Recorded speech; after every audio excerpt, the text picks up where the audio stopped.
ఈరోజు మన encounter news. నేను మీ కే విజయ భాస్కర్. అట్టడుగు వర్గాలు అణచివేయబడ్డ గొంతులకు ఒక ప్రతీకగా నిలిచినటువంటి ప్రజాయుద్ధ ప్రజానాయకుడు గద్దర్ వర్ధంతి సభకు అధ్యక్షత వహించినటువంటి సభాధ్యక్షుడు చంద్రాచర్ల హరి గారికి మరియు ఈ వర్ధంతికి ముఖ్య అతిథులుగా ఇచ్చేసినటువంటి మన ప్రజా గుర్తుల కమ్మడి గద్దర్ గారి కూతురు వెన్నెలమ్మ గారికి, అరుణోదయ కళామండలి గాయకురాలు విమలత్త గారికి, జిల్లా పరిషత్ చైర్మన్ బోడి గిరిజమ్మ గారికి, అలాగే మా ఉద్యమ సహచరులు నాయకులు మమ్మల్ని ఇంతవరకు నడిపించినటువంటి రాజారామన్న గారికి మరియు రామన్ సార్ గారికి, వివిధ సంఘాల నాయకులకు మరియు కార్యనిర్వాహకులు దాసరి ఆదినారాయణ మరియు శేఖర్ కులాయప్ప గారికి, అనంతపురం జిల్లా దళిత గిరిజన సంఘాల జేఏసీ జైపూర్లు తెలియజేసుకోవడం జరుగుతుంది. కమ్మడి గద్దర్ మెదక్ జిల్లా తూర్పులో పుట్టినటువంటి ఒక పెను తుఫాన్ అని చెప్పేసి ఈ సందర్భంగా ఆయన వర్ధంతి సందర్భంగా మామూలుగా ఈ సమాజంలో ప్రతి ఒక్కరికి జన్మ ఉంటుంది. అందరూ పుట్టినంతగానే గద్దర్ పుట్టలేదు, అందరి కోసమే గద్దర్ పుట్టాలని చెప్పేసి ఈ సందర్భంగా మరి గద్దర్ ఒక పాటతోనో ఒక మాటతోనో ఒక చైతన్యాన్ని రగిలించి ఈ రోజు ఈ ప్రపంచానికి దశ దిశ నిర్దేశాన్ని అట్టడుగు వర్గాలకు రాజ్యాధికారం కావాలి, పౌరులు ఈ రాజ్యాన్ని నిర్వాహకులు తప్పించుకోతున్నాడే తప్ప ఎక్కడ తన కుటుంబం గురించి కానీ తన స్వార్థ జీవితం గురించి కానీ ఆలోచించిన దాఖాలు మచ్చకైనా కనిపించవు. మరి గద్దర్ 10 సంవత్సరాల క్రితమే ఒక విజ్ఞత విద్యను అభ్యసించి అప్పటికే ప్రభుత్వ ఉద్యోగం పొందినప్పటికీ మరి కుటుంబాన్ని కాదనుకుంటూ ఈ సమాజంలోని బలహీన వర్గాలకు, బహుజనులకు, సవర్ణ కులాలని చైతన్యపరచాలి, వారి మీద జరుగుతున్నటువంటి దాడులు, దౌర్జన్య, అత్యాచార సంఘటనలకు ఎదురు పోరాడాలంటే నా పాత్ర, నా అవసరం ఎంతైనా అవసరమని భావించడం వల్లే ఆ రోజు తన బ్యాంకు ఉద్యోగానికి రాజీనామా చేసి విప్లవబాట పట్టినటువంటి మహా నాయకుడు, యోగుడు, వీరుడు కమ్మడి గద్దర్ చెప్పేసి ఈ సందర్భంగా తెలియజేయడం జరుగుతుంది. మరి గద్దర్ పాడింది పాట, గద్దర్ రాసిన పాట ఊహ కాదు, ఆలోచన కాదు, ఒక యథార్థ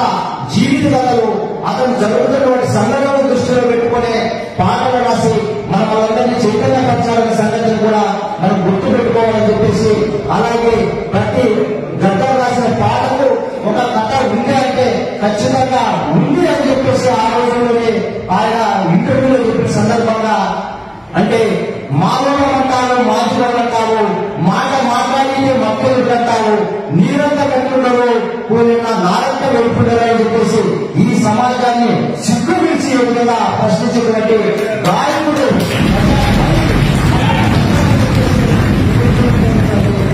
మరి అటువంటి గద్దర్ మరి ఆ రోజుల్లోనే రాజ్యం వెంటాడి వెన్నెలమ్మ గారు అతి చిన్న వస్తువులనే ఎన్ని ఇబ్బందులు, అంటే సూర్యమ్మ గారు కానీ వెన్నెలమ్మ గారు కానీ మరి వివరంగా వాళ్ళ భార్య కానీ ఎంతటి బాధ, ఎంతటి ఇబ్బందులు గురయ్యారని చెప్పేసి కూడా మనం అర్థం చేసుకోవచ్చు. ఒక్కరోజు పోలీసులు మన ఇంటి ముందు తచ్చాడిలో లేకుంటే ఏదో అనుమానాస్పదంగా మనకు ఈ మనల్ని అడిగినారంటేనే భయకంపితులైపోయి ఇబ్బందులు పడి దాచుకున్నటువంటి అనేక మంది ఉంటే అనునిత్యం పోలీసులు రాజ్యం నీళ్లలో ఎన్నో ఇబ్బందులు ఎదుర్కొంటున్నటువంటి ఆ కుటుంబానికి మనమంతా రుణపడి ఉంటాము. ఎందుకోసం అంటే వాళ్ళు మన కోసమే, ఈ అట్టడుగు ప్రజల కోసమే వాళ్ళు నిరంతరం పంపించి ఎన్నో అవమానాలు, ఇబ్బందులు గురైనా కానీ చివరి వరకు అనుకున్న లక్ష్యం ఛేదించే వరకు,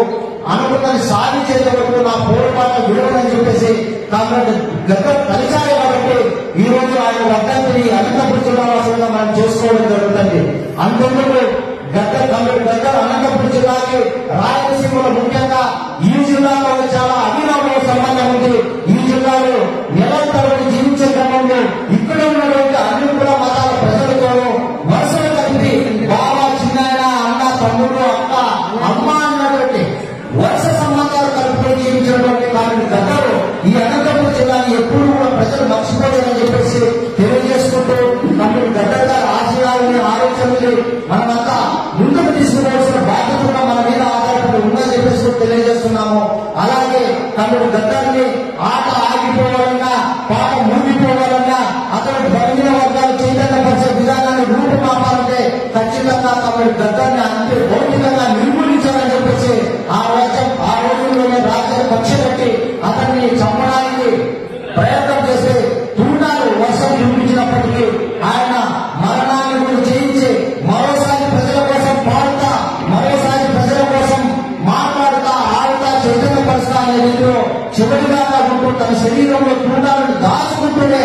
ఎక్కడా కూడా రాజీ పడుకోకుండా ఈ పేద ప్రజలకు